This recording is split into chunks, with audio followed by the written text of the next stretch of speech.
Jerusalem തലസ്ഥാനമാക്കി സ്വതന്ത്ര പരമാധികാര Palestine രാഷ്ട്രം നിലവിൽ വരാതെ ആയുധം താഴെ വയ്ക്കില്ല എന്നാണ് ഹമാസിൻ്റെ ഏറ്റവും പുതിയ വെളിപ്പെടുത്തൽ. അത് മാത്രമല്ല, 47ഓളം ബന്ദികൾ തങ്ങളുടെ കൈവശമുണ്ട് എന്ന് ഭീഷണിയും അവർ ഉയർത്തുന്നു. ഒരു ബന്ദിയാക്കപ്പെട്ട ഒരു ഇസ്രായേലുകാരൻ, ഒരു ജൂതൻ്റെ വീഡിയോ പുറത്തുവിടുന്നുണ്ട്. പട്ടിണി കിടന്ന് എല്ലും തോലുമായ ഒരു ജൂതൻ മണ്ണ് കുഴിക്കുന്ന, സ്വന്തം കുഴിമാടം കുഴിക്കുകയാണ്. അങ്ങനെയുള്ളൊരു ജൂതൻ്റെ വീഡിയോ വരെ ഹമാസ് ഇപ്പോൾ പുറത്തുവിട്ടിട്ടുണ്ട്. ഈ ഇസ്രയേൽ ഹമാസ് ഈ പോര്, ഈ സംഘർഷം പുതിയ തലങ്ങളിലേക്ക് പോവുകയാണ്. ഇതിനൊരു അന്ത്യമുണ്ടാകില്ലേ സാർ? ഇംഗ്ലീഷിലൊരു സെയിങ് ഉണ്ട്, a ray of hope at the end of the tunnel. നമ്മളൊരു വലിയ ടണലിലേക്ക് കയറി കഴിഞ്ഞാൽ അങ്ങ് അകലെ വിദൂരതയിൽ ഒരു ചെറിയ പ്രകാശകിരണം, അതുപോലും കാണാത്ത അവസ്ഥയിലാണ് ഇസ്രയേൽ ഹമാസ് പോരാട്ടം ഇപ്പോൾ നടക്കുന്നത്.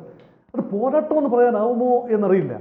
കാരണം ഹമാസ് ഏതാണ്ട് ഉന്നത നേതൃത്വം, യഹിയ സിൻവാറും ഇസ്മായിൽ ഹനിയായും ഉൾപ്പെടെയുള്ള ഉന്നത നേതൃത്വം മുഴുവൻ വധിക്കപ്പെട്ടു. പക്ഷേ Hamas still live to fight another day. ഇത് വലിയ അത്ഭുതകരമായൊരു കാര്യമാണ്. എത്ര പ്രഹരം ഏൽക്കുമ്പോഴും, പൂർണ്ണമായി ജനങ്ങൾ ചിതറി നിൽക്കുമ്പോഴും 23 ലക്ഷം പേരിൽ ഏതാണ്ട് 20 ലക്ഷത്തോളം പേര് പൂർണ്ണമായും ഡിസ്പ്ലേസ്ഡ് ആണ്. കെട്ടിടങ്ങളുടെ 90% റബിൾസായി മാറിക്കഴിഞ്ഞു, നിലംപരിശായി മാറിക്കഴിഞ്ഞു. ഒരു 60,000-ൽ പരം പേര്, ഇപ്പോഴത്തെ ഡെത്ത് ടോളാണ്, 60,000-ലധികം പേർ മരിച്ചു കഴിഞ്ഞു. അതിലേറെയും കുട്ടികളും സ്ത്രീകളുമാണ്.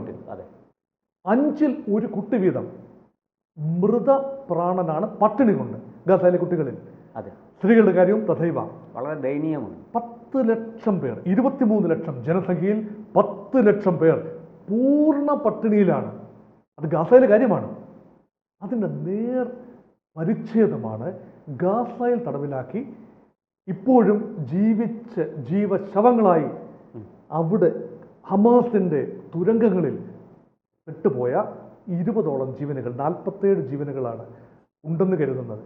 ആകെ ഹമാസ് ഒക്ടോബർ 7, 2023 ഹമാസിൻ്റെ ആക്രമണത്തിൽ 1200 ജൂതന്മാരാണ് അവിടെ കൊല്ലപ്പെട്ടത്. ഇസ്രായേലിനുള്ളിൽ പിടിച്ചുകൊണ്ട് വന്നത്, ബന്ദികളാക്കി കൊണ്ടുവന്നത് 250-ൽ പരം പേരെ. അതിൽ 2 സമയത്ത് നടന്ന വെടിനിർത്തലിൽ ഏതാണ്ട് 100-ൽ പരം പേരെ വിട്ടയച്ചു. അതിന് പകരമായി ഇസ്രായേൽ വലിയ തോതിൽ ഹമാസിൻ്റെ പ്രവർത്തകരെ വിട്ടയച്ചു, പലസ്തീനിയൻസിനെ വിട്ടയച്ചു. അത് വലിയ ഡിസ്പ്രപ്പോർഷനേറ്റ് ആണ്. പക്ഷെ അപ്പോഴും 100ഓളം പേര് ഹമാസിൻ്റെ തടങ്കലിൽ മരണപ്പെട്ടു. പിന്നെ ഉണ്ടെന്ന് കരുതുന്നത് 47 പേരാണ്. അതിൽ തന്നെ ഇസ്രായേലിൻ്റെ കണക്കനുസരിച്ച് 27-28 പേരെങ്കിലും മരിച്ചിരിക്കുന്നു. കൂടിയാൽ 20ഓ 22ഓ പേരാണ് ജീവിച്ചിരിക്കാൻ സാധ്യതയുള്ളത്. അതിൽ ഒരുവന്റെ കുഴിമാടം അവൻ തന്നെ തോണ്ടുന്ന ജൂതനായ ബന്ദി, എല്ലും തോലുമായി നിൽക്കുന്ന ബന്ദി, ഹൃദയഭേദകമായ കാഴ്ച. അപ്പം ഹമാസിൻ്റെ കിരാതമായ വാഴ്ച അല്ലെങ്കിൽ മനുഷ്യാവകാശ ലംഘനം ഉള്ളിൽ ഇസ്രയേലിൻ്റെ ഭാഗത്തു നിന്ന് നടക്കുന്ന കിരാതമായ ആക്രമണങ്ങൾ, അതിഹീനമായ ആക്രമണങ്ങൾ, മാനവരാശിയുടെ മനസാക്ഷിയെ ഞെട്ടിക്കുന്ന ആക്രമണങ്ങൾ, ഇത് 2 ഭാഗത്തും തെറ്റ് തന്നെയാണ്. അതെത്ര ന്യായീകരിച്ചാലും പക്ഷം ചേർന്ന് മലയാളി മനസ്സുകൾ, നമ്മുടെ കേരളത്തിലെ മനസ്സുകൾ എത്ര പക്ഷം ചേർന്നാലും തെറ്റ് തന്നെയാണ്. ഈ തെറ്റ് തിരുത്താനൊരവസരം 2 കാര്യങ്ങൾ മാത്രം ചെയ്താൽ മതിയാകും. 20 ബന്ദികൾ ജീവനോടെ ഉണ്ടെങ്കിൽ 20 പേരെയും വിട്ടയക്കാം, ഉടനടി വിട്ടയക്കുകയും ഉടനടി ഇസ്രായേൽ വെടിനിർത്തൽ ചെയ്യുകയും ചെയ്താൽ പ്രശ്നം പിന്നീട് നെഗോഷിയേറ്റ് ചെയ്യേണ്ട ഒന്നാണ്. ബാക്കി കാര്യങ്ങൾ പിന്നീടാണ്. 1 വർഷവും 10 മാസവും 2 വർഷമാകാൻ ഇനി 2 മാസം മാത്രം ബാക്കി. അതാണ് ഈ യുദ്ധത്തിന്റെ അവസ്ഥ. ഇനി എങ്ങനെ താങ്ങാനാവും? ഹമാസിനെന്നല്ല, ഗാസയ്ക്ക് എങ്ങനെ താങ്ങാനാവും? വേണമെങ്കിൽ പറയാം, 6000 ട്രക്കുകൾ അതിർത്തിയിൽ നിൽക്കുകയാണ്. റഫ അതിർത്തി, ഈജിപ്തുമായി റഫ അതിർത്തിയിൽ 3000-ൽ പരം ട്രക്കുകൾ, മറ്റൊരു 3000-ഓളം ട്രക്കുകൾ ജോർദാൻ അതിർത്തി, ഇസ്രായേലിൽ നിന്നും ഗാസയിലേക്ക് പ്രവേശിക്കാനായി കരുതി നിൽക്കുന്ന ട്രക്കുകൾ. ഹ്യൂമാനിറ്റേറിയൻ എയ്ഡാണ്, ഭക്ഷണം, വസ്ത്രം, കമ്പിളി പുതപ്പുകൾ, മരുന്ന്, ജലം എന്ന് വേണ്ട സകല കാര്യങ്ങളും, എണ്ണ ഉൾപ്പെടെയുള്ള കാര്യങ്ങൾ. അതില്ലാതെ ജനജീവിതം ദുസ്സഹം, അസാധ്യം. അവിടെയും വീണ്ടും ചീട് നിൽക്കുകയാണ് ഹമാസ്. ആർക്കു വേണ്ടി? എന്തിനു വേണ്ടി? മധ്യസ്ഥത വഹിക്കാത്തത് കൊണ്ടല്ല. അമേരിക്കൻ മധ്യസ്ഥത അത് പക്ഷേ ഇസ്രായേൽ അനുകൂലമാണ് എന്ന് വേണമെങ്കിൽ പറഞ്ഞ് ഗാസൻസിന് കൈയൊഴിയാം. What about Egypt? What about Qatar? ഖത്തറും ഈജിപ്റ്റും എല്ലാം മധ്യസ്ഥ ശ്രമങ്ങളാണ്. ഈ പോപ്പുലേഷനെ വേറെ ഒരിടത്തേക്ക് വിന്യസിപ്പിക്കുകയും തൽക്കാലത്തേക്ക് ഗാസയുടെ പുനരുദ്ധാനത്തിന് ശേഷം അവരെ തിരിച്ചു കൊണ്ടുവരികയും ചെയ്യുക എന്ന ഒരു പ്രപ്പോസൽ ഉണ്ടായി. അത് എങ്ങും എത്തിയില്ല. ആ സമയത്ത് ഗാസയെ റിവീറാക്കി മാറ്റുമെന്ന ട്രംപിന്റെ വമ്പ് പറച്ചിലുകൾ അതും കേവലം വാഗ്ധോരണിയിൽ മാത്രം ഒതുങ്ങി. എന്നാൽ ഇപ്പോൾ യൂറോപ്യൻ യൂണിയനിലെ 2 ശക്തമായ രാജ്യങ്ങൾ ബ്രിട്ടൻ ആൻഡ് ഫ്രാൻസ് പറഞ്ഞിരിക്കുന്നു, it is high time autonomy or self governance is to be given to Palestine. Oslo കരാർ 93-ലെയും 1995-ലെയും 2 ഓസ്ലോ കരാറുകൾ, സമാധാന ഉടമ്പടി അനുസരിച്ച് എത്തിച്ചേർന്ന ഫോർമുല അനുസരിച്ച് വെസ്റ്റ് ബാങ്കും ഗാസയും ചേർന്ന് സ്വതന്ത്ര പരമാധികാര രാഷ്ട്ര പദവി അതാവശ്യമാണ്. ഹമാസിന്റെ ആവശ്യമല്ല. ഹമാസ് അല്ല പാലസ്തീൻ. Hamas Palestine.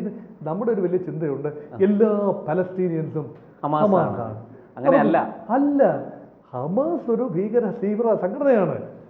ഈ ഹമാസിനെ പുറത്താക്കണമെന്ന് പറഞ്ഞ് ആയിരക്കണക്കിന് ആൾക്കാരാണ്, പലസ്തീനികളാണ് അവിടെ തെരുവിലിറങ്ങി. വെസ്റ്റ് ബാങ്കിലോട് ചെന്ന് നോക്കുക, അവിടെ ഹമാസിന് സാന്നിധ്യമില്ല. അവിടെ അൽഫത്തയാണ്.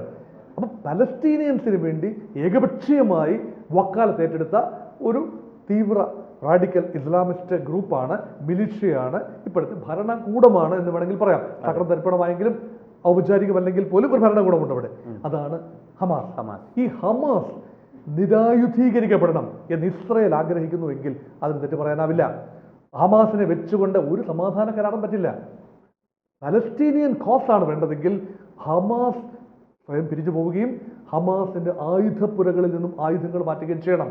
അതിന് പ്രത്യുപകാരം എന്ന നിലയിൽ ഇസ്രായേൽ ആ രാജ്യത്തെ ഹമാസിന്റെ നിയന്ത്രണത്തിലുള്ള ഗാസയെ മാത്രമല്ല വെസ്റ്റ് ബാങ്ക് ഏരിയയിൽ, അവിടെയാണ് കൂടുതൽ ഭൂമി, അവിടുത്തെ ഇസ്രായേലി അധിനിവേശം അവസാനിപ്പിക്കണം. ഇസ്രായേലുകൾ കണ്ണായ സ്ഥലങ്ങളെല്ലാം കവർന്നെടുക്കുകയാണ്. അത് അനുവദിക്കാനാവില്ല. പലസ്തീനിയൻസിന് ജീവിച്ചേ പറ്റൂ. അവർ അഭയാർത്ഥികളായി എക്കാലത്തും ഈജിപ്തിലോ സിറിയയിലോ പോയി ജീവിക്കാനാവില്ല. അവർക്ക് ജീവിക്കാൻ ഭൂമി വേണം. ആ ഭൂമി വിട്ടുകൊടുക്കണം എന്ന് ലോകരാജ്യങ്ങൾ ഇസ്രായേലിനോട് പറയുകയാണ്. ബെഞ്ചമിൻ നെതന്യാഹുവിന്റെ ന്യായം എന്താണ്? ഹമാസിനെ നിരായുധീകരിക്കാതെ വെടിനിർത്തൽ പോലുമില്ല. വെടിനിർത്തലില്ല എങ്കിൽ പിന്നെ എങ്ങനെയാണ് അടുത്ത മറ്റു കാര്യങ്ങൾ എങ്ങനെയാണ്? അപ്പൊ അവിടെ ഹമാസും സഹകരിക്കുന്ന ഒരു മോഡിലല്ല.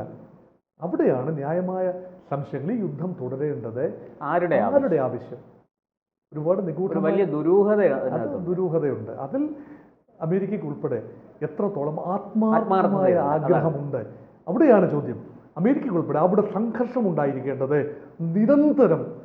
പശ്ചിമേഷ്യ ഇങ്ങനെ പുകഞ്ഞുകൊണ്ടിരിക്കേണ്ടത് ആരുടെയോ താല്പര്യമാണ്, പുറത്തുള്ള ചില ശക്തികളുടെ താല്പര്യമാണ്. അവിടെയാണ് അമേരിക്ക പുറമേ സമാധാനം എന്ന് പറയുന്നത്. ട്രംപിന് നോബൽ സമ്മാനം ലഭിക്കണമെങ്കിൽ ഈ കോൺഫ്ലിക്റ്റുള്ള സ്റ്റീവ് വിറ്റ്കോഫിനെ പല പ്രാവശ്യം അയക്കുന്നു.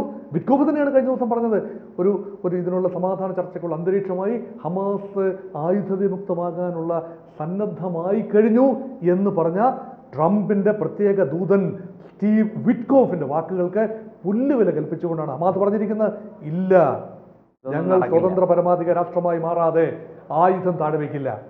അതുകൊണ്ട് വഞ്ചി തിരുനക്കര തന്നെ കിടക്കുന്നു, നീങ്ങിയിട്ടില്ല. ഇപ്പം അങ്ങ് പറഞ്ഞതുപോലെ ട്രംപിന്റെ ആത്മാർത്ഥതയില്ലായ്മ അല്ലെങ്കിൽ അമേരിക്കയുടെ ആത്മാർത്ഥതയില്ലായ്മ കൂടുതൽ തെളിഞ്ഞുകൊണ്ടിരിക്കുകയാണ്. ഈ സാഹചര്യത്തിൽ ഇതിനകത്തൊരു ഈ പറഞ്ഞ പോലെ ഇസ്രയേലും പാലസ്തീനുമായിട്ടുള്ള ഒരു സന്ധി സംഭാഷണത്തിന് വേറെ ആർക്ക് മുൻകൈ എടുക്കാൻ സാധിക്കും? ഈ രണ്ടുപേരെയും ഒരുപോലെ ഒരു മേശയ്ക്ക് അപ്പുറവും ഇപ്പുറവും ഇരുത്താൻ കഴിവുള്ള ഒരു നേതാവ് അല്ലെങ്കിൽ ഒരു രാഷ്ട്രത്തലവൻ അല്ലെങ്കിൽ ഒരു രാഷ്ട്രം ഇന്ന് ഏതാണ് ഉള്ളത്? ഒരാളുണ്ട്, പക്ഷെ ആളിനെ അങ്ങനെ ഒന്നും ചെയ്യാനാവില്ല. ആളിൻ്റെ പേര് നരേന്ദ്ര ദാമോദർ ദാസ് മോദി എന്നാകുന്നു. പക്ഷെ അതിപ്പോൾ പറഞ്ഞാൽ അത് അസ്ഥാനത്താകും. കാരണം പാലസ്തീൻ കോസിനോടൊപ്പം തന്നെയാണ് ഭാരതം. പാലസ്തീന് സ്വയം നിർണയ അവകാശം ഉണ്ട് എന്ന് തന്നെയാണ് ഇന്ത്യയുടെ നിലപാട്. അതെ, അതിൽ യാതൊരു മാറ്റവും വരുത്തിയിട്ടില്ല.